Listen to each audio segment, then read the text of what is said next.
Alright, hey guys, this is Keith.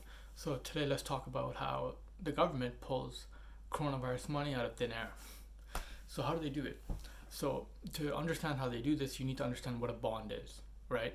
So a bond is debt. Initially, that's what it is. So imagine you go to the bank and you get a loan, right? That's a loan. But let's say the bank sells that loan, right, to person B, right? And then basically the person B is buying debt from the bank. And by buying the debt, the bank is now paying interest to person B for holding on to that debt, right? So that's initially what a bond is, right?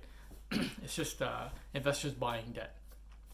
Now, uh, because of the pandemic, what's happening is that you have the government who want to increase their debt, and then the Federal Reserve who want to buy as much debt as possible.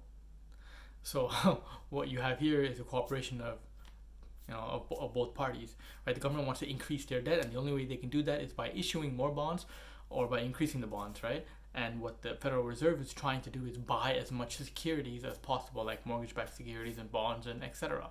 So when this happens, the debt of the government is dramatically increasing, right? So how does the government pay this debt back? Through taxes. That's how it works, right? So why are they making coronavirus money in the first place? Because people need it, but also because this is the structure.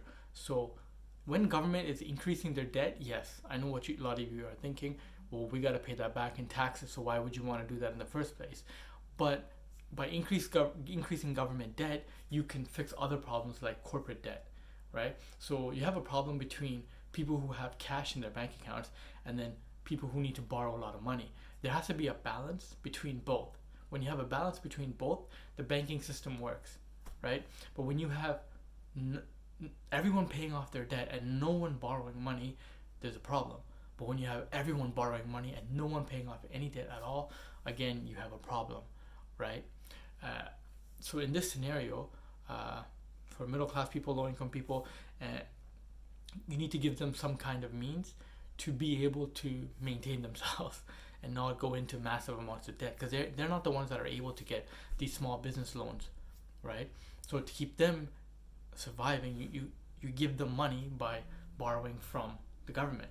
So the government will provide stimulus checks to the working class, and the working class will use the stimulus money to spend in the economy and also to pay their bills, their mortgages and stuff like that, so those don't go into default, right? And the most important thing is, surprisingly, a lot of them are also saving some cash, which is okay, right? Because they know they're in the time of pandemic. And those who can, those who can't are still struggling and they need more stimulus checks. But what ends up happening is, over time, so the working class will get money, but then the Federal Reserve is also buying, right, corporate bonds. Not themselves, but they have a special vehicle, right? And they issue out banknotes to them, and then that special vehicle will buy out corporate bonds. And by doing this, they're massively increasing corporate debt as well. But that's a good thing, because when you massively increase corporate debt, companies now, right? Let's say like a company like Company A, right, issues out a bond for like $10,000, but the Fed keeps buying it over and over and over again. Now, what happens? Their debt dramatically increases. Now, let's say they have $100,000 and they can borrow more loan if they wanted, using their company as a collateral, and it's much cheaper to do so. It becomes very easy, and by doing that, they're able to survive. Now, what ends up happening is, okay, if everyone is going into massive debt, eventually you have to pay it off. So what happens is, in theory, you want these companies to borrow this money, right? Use the money to survive, and then build on their business and keep the economy running.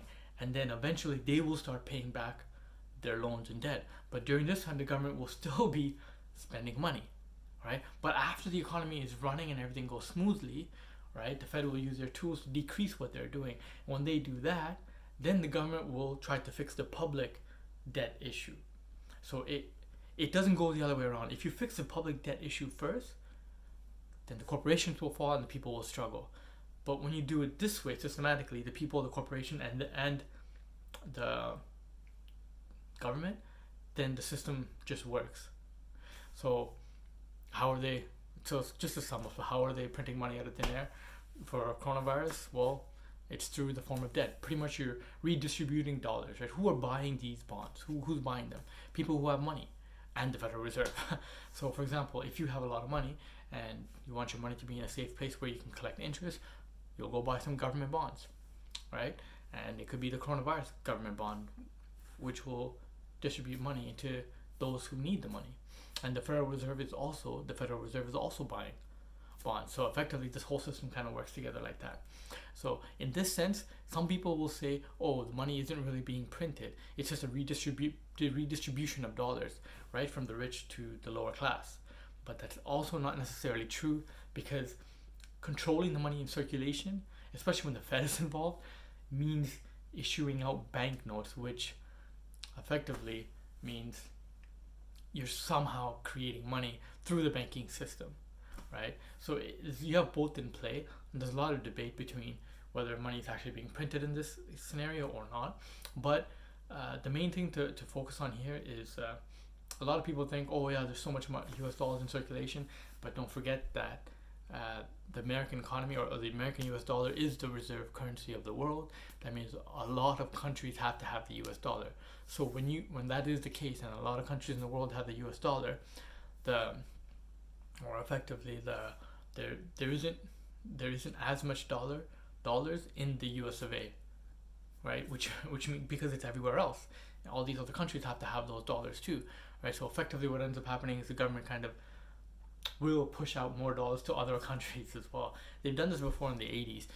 In the 80s, people, after their they had a bit of a drop in the stock market. After that, they started pushing out dollars to other emerging economies, and what ended up happening is those emerging economies could not pay back their debt. So people thought there was going to be another second or major crash, but that's not what happened, because America always recovers from everything, and they made a deal with the World Bank to create new loans for these countries, so that they can take the money from the new loans and pay off the debt that they have with America.